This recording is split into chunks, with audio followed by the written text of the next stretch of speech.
Hi అండి. నమస్తే. Welcome to అమ్మ ఇంటి రుచులు. నేను మీ లక్ష్మి. ఈరోజు నేను శ్రావణ మాసానికి ప్రసాదాలుగా ముందుగా నేను అటుకులతో పాయసం చూపిస్తున్నానండి. ఇది ఈజీగా చేసుకోవచ్చు. దీనికోసం ముందుగా నేను 1 కప్పు అటుకులు తీసుకున్నాను. వీటిని శుభ్రంగా కడిగి నీళ్లు తీసేసి పెట్టుకున్నాను. తర్వాత గిన్నెలో 2 టేబుల్ స్పూన్లు నెయ్యి వేసి ఇందులో మనకి ఇష్టమైన డ్రై నట్స్ అనేవి వేయించుకోవాలి. ఇలా డ్రై నట్స్ అన్నిటినీ బాగా వేయించుకొని ఒక ప్లేట్లో తీసి పక్కన పెట్టుకోవాలండి. ఈ ప్రసాదం చాలా బాగుంటుంది, ఈజీగా అయిపోతుంది కూడా. మనం ఈ శ్రావణ మాసంలో ప్రసాదాల కోసం చూసేటప్పుడు ఇలాంటి ఈజీ ప్రసాదాలు అయితే ఫాస్ట్గా చేసుకోవచ్చు.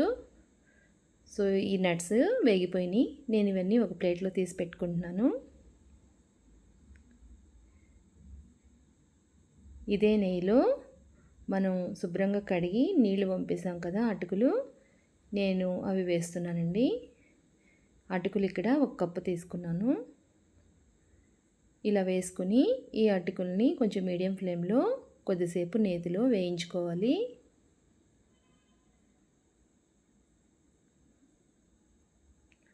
ఇలా కలుపుతూ అటుకుల్ని వేగనివ్వాలండి.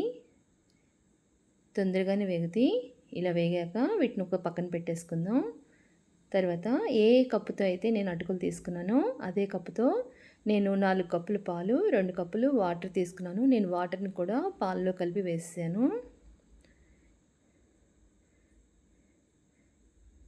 ఇలా 1కి 4 కప్పులు పాలు, 2 కప్పులు నీళ్ళు యాడ్ చేసుకోండి. ఉంటే పాలైనా వేసుకోవచ్చు, అదేం కాదు. ఇలా వేసుకుని ఈ పాలను మరగనిద్దాం. ఈలోగా బెల్లాన్ని కరిగించుకుందామండి. 1 కప్పు అటుకులకి నేను 1 కప్పు బెల్లం తీసుకున్నాను. అందులో 1/4 కప్పు వాటర్ యాడ్ చేసి జస్ట్ బెల్లాన్ని కరిగించుకోవాలి. పాకం అవసరం లేదండి. కరిగించుకుని వడపోసుకొని పక్కన పెట్టుకోవాలి. ఈలోగా పాలు మరిగాయి. ఇలా మరుగుతున్నప్పుడు ఈ పాలల్లో నేతిలో వేయించిన అటుకులను వేసి ఉడికించుకోవాలి.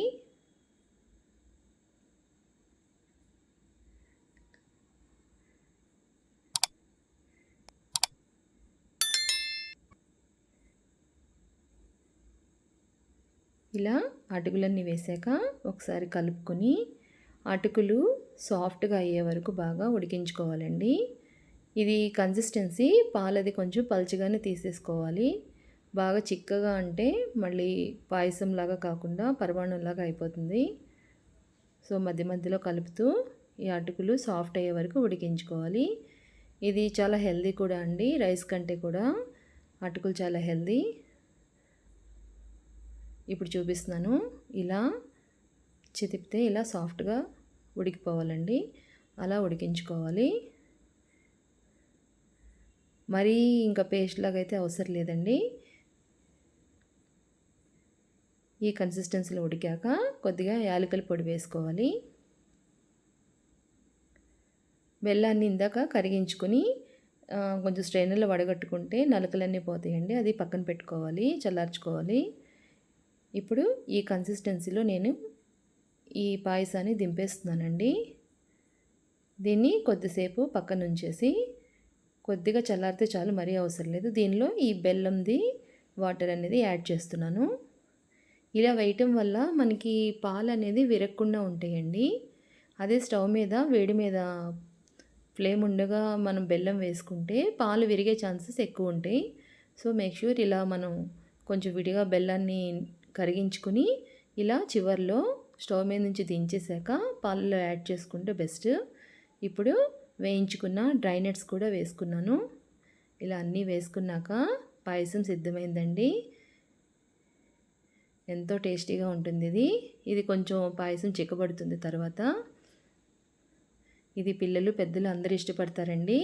తప్పకుండా శ్రావణ మాసానికి ఒక రెసిపీ లాగా మీరు ట్రై చేయండి.